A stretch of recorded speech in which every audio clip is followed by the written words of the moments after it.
Hello, folks, and welcome to another episode on my channel here, Numismatist, on this Monday evening. The coin that we're featuring today is a beautiful 1795 flowing hair $1/2. And those of you that love the early coinage like I do know how cool of a coin the flowing hair dollar coins, silver coins are, the $1/2. The dollar and what have you. And I wanted to bring this coin to you and discuss with you my beautiful 1795 flowing hair $1/2. Struck in 1795 at Mother Mint in Philadelphia. This is graded a strong VG by the dealer and I. It's been a few years since I've owned her. And this is early U.S. coinage that every collector needs to have a flowing hair something, I mean, if you're not going to do the dollar, try do something flowing hair, and you won't regret it. So I wanted to bring this coin to you. It's beautiful history, and starting the dialogue with you in the comment section below. Thankfully, it was only done for 2 years, right? And that's why I pulled this beautiful lady out of my 1795 flowing hair, because it was done for only 2 years, as we can see. And the designer was Robert Scott, right? And he did a beautiful job. And there are little subtle varieties that we'll also get to and discuss with, primarily on the 1795 behind me. There's 2 leaves under each wing, and then there's 3 leaves. Regarding the number of leaves here. So let's get started, brothers and sisters. The 1795 flowing hair $1/2 were the first of the denomination, and were made for only 2 years, 1794 and 1795. Although they were authorized by the Coinage Act of April 2, 1792, it would take over 2 years for the silver coins to be produced, largely due to the required bond of $10,000 for the 2 mint officials. There were more $1/2 minted than dollars in 1794, a result of the available coinage press in 1795 being too small to strike dollars acceptably. In mid-1795, a larger dollar press was set up, and coins of this denomination were struck in quantity. Production was 22,464 $1/2 in 1794, and about $2,000, of which about 1,758 were found acceptable to release into circulation. In 1795, the mintage was 299,680, and $160,295 were minted.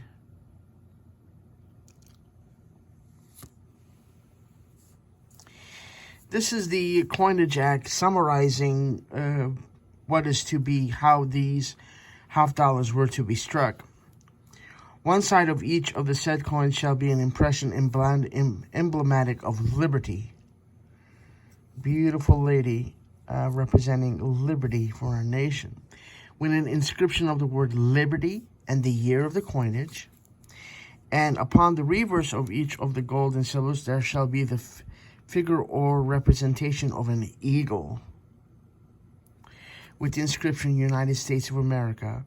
Around the obverse are 15 stars, corresponding with the then number of states that we had in the Union. Liberty is centered above, the date below. On the reverse, the eagle is perched on a cloud. Around the eagle is a laurel wreath and berries, akin to that on the large sense of the era. United States of America surrounds the wreath. No denomination is seen until the edge is viewed, which of the $1/2 is 50 cents or $1/2 with assorted stars and other symbols.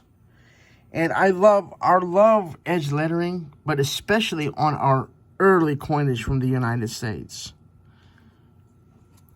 Beautiful edge lettering on this coin.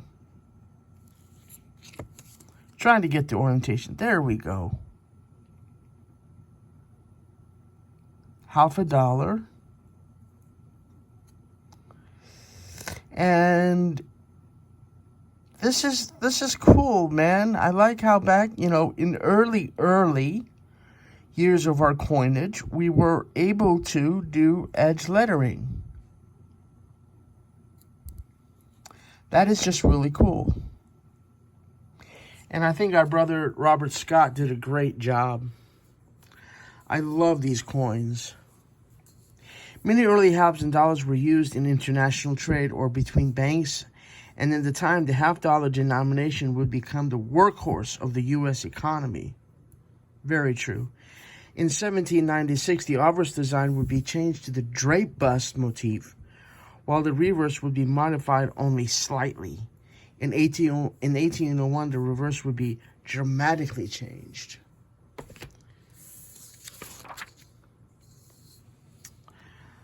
Let's get into a little bit of Robert Scott, who designed this obverse and reverse. I've covered him before on my channel, but he's so important as an engraver for our coins that I need to run this by you again. Born in 1745 and died in 1823, Robert Scott was a Scottish-American engraver who served as chief engraver of the United States Mint from 1793 until his death in 1823. He was succeeded by William Nice. Scott designed the popular and rare flowing hair dollar coinage along with the Liberty Calf half cent.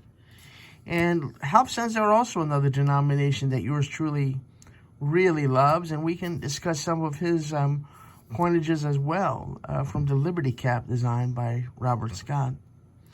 Scott is perhaps best known for his design, the Draped Bust, which was used on many silver and copper coins.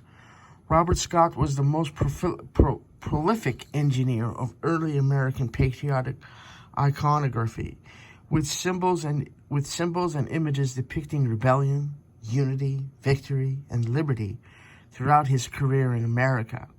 In 1793, he was commissioned for the office of Chief Engraver of the United States. Bravo.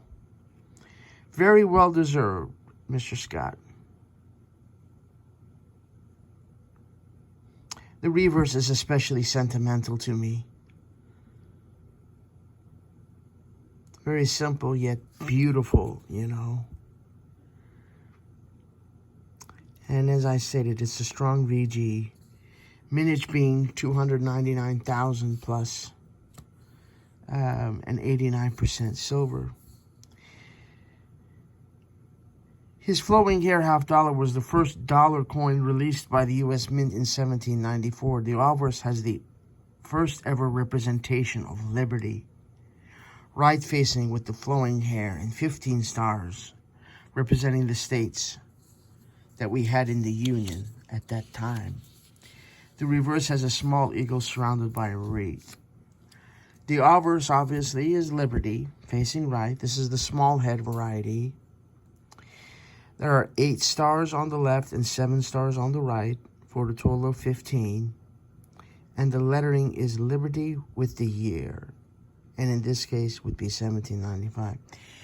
This is a much more doable year than the 1794, as you can see, brothers and sisters. Yes, I would love to get a 1794, as the early halves dance code does call for a 1794, but I have yet to have one of my favorite dealers call me and say, hey, Oz, we got one. But until then, I'm very honored and blessed to have a 1795 in my collection. And we can see the little subtle varieties here. They made a heck of a lot more 1795 than 1794. So I think it was going to be a minute until I own a 1794. I may never own one, because that's a huge differential there between 23,000 plus and just roughly 300,000. The reverse on this beautiful coin by Robert Scott has an eagle perched on a cloud and is centered. There's a laurel wreath and berries around the eagle. There are 2 leaves below each wing of the eagle. However, there are several varieties. Ron Guth states that the two leaves refers to the clump of leaves beneath the eagle's left and right wings. And has two leaves below each wing, and the lettering is United States of America.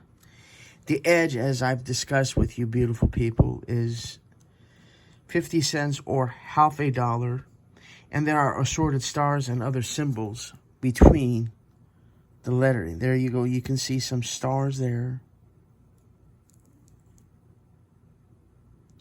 Nice original VG.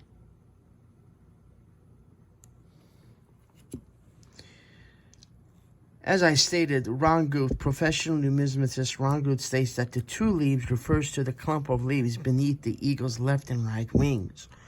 On some, there are two leaves in each clump. On others, there are three leaves. The two leaves variety is definitely the more common of these major varieties.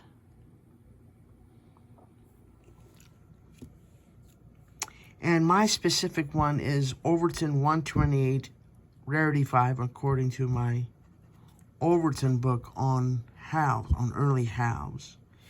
And I said the obverse and reverse was designed by our brother Robert Scott, right?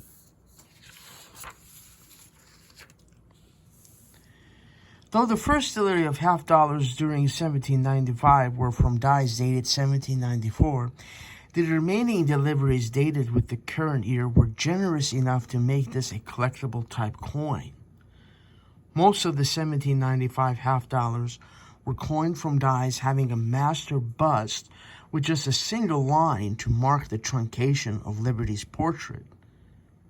A few of the dies featured an additional curve below the truncation line, mimicking the appearance of a bust cut in the stone. This second portrait is referred to either to the small or narrow bust, though few collectors seek it as a separate subtype of the primary design. A total of 19 obverse and 22 reverse dies are known to have been used in various combinations, resulting in some roughly 32 die marriages for this date. Just a single reverse is found with 3 leaves under each wing in place of the usual 2, as Overton 111 states, 111. This reverse is paired with an obverse having a boldly doubled date, that same obverse die being also used with Overton 112. The rarest die marriages are Overton's 118 and 132, both of which have been reported but remain unconfirmed in recent years. Several other marriages are rated Rarity 6, though the number of persons attempting completeness of this date is limited. Most collectors seek only a single piece for their typesets, and examples grading higher than very fine are scarce. That is true.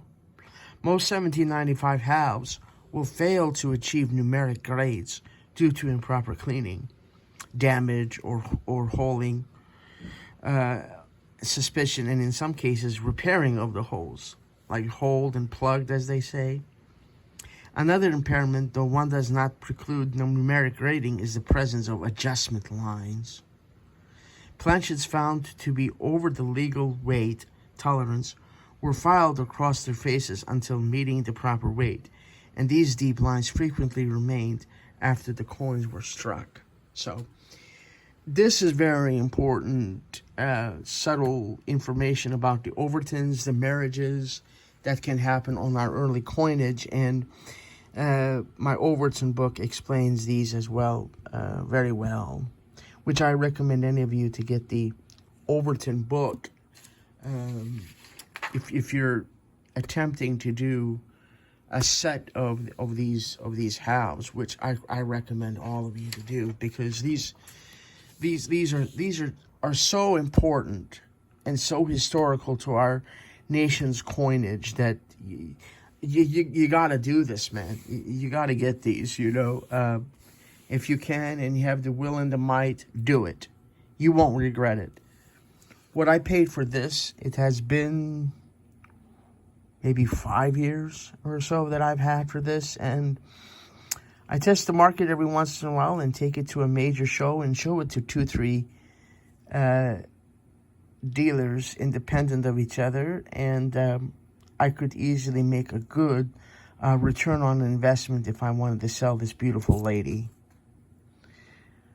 But for now, I'm definitely going to hold on to her, as she is a strong VG. It's perfect for my set of early halves, right? And I think I'll hold on to her. So, thank goodness it was done for only 2 years, right? So, anyway, my numismatic brothers and sisters, that's the coin that I'm featuring for you today on this Monday. I hope that you're all doing well. Hope all that you had a wonderful weekend. And the work week is treating you nicely on this Monday evening. So, let me know what you think.